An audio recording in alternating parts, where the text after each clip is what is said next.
Naxçıvan Muxtar Respublikasının İnsan Hüquqları üzrə müvəkkili, Ombudsman aparatının əməkdaşları azadlığa çıxmış şəxslərlə görüşüb.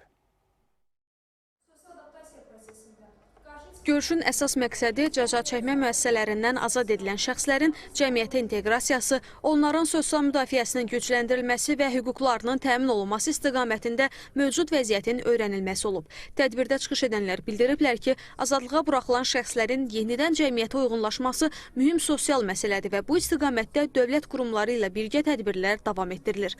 Qeyd olunub ki, həmin şəxslərin məşğulluq imkanlarının artırılması, sosial təminat məsələlərinin həlli, tibbi və psixoloji dəstəyin göstərilməsi prioritet istiqamətlərdəndir. Vurğulanıb ki, insan hüquqlarının müdafiəsi sadəcə cəza çəkmə müddəti ilə məhdudlaşmır və azadlığa çıxdıqdan sonra da hər bir vətəndaşın hüququ qanunvericiliyə uyğun şəkildə qorunmalıdır. Bu baxımdan maarifləndirmə tədbirlərinin genişləndirilməsi və hüquqi yardım mexanizmlərinin əlçatanlığının artırılması vacib hesab olunur. Görüş zamanı iştirakçıların müraciət və təklifləri dinlənilib, onları maraqlandıran suallar cavablandırılıb. Bəzi şəxslər işlə təminat, sənədləşmə və sosial müavinətlərlə bağlı üzləşdikləri çətinlikləri diqqətə çatdırıblar. Qeyd olunan məsələlərin aidiyyatı qurumlar qarşısında qaldırılacağı və nəzarətdə saxlanılacağı bildirilib.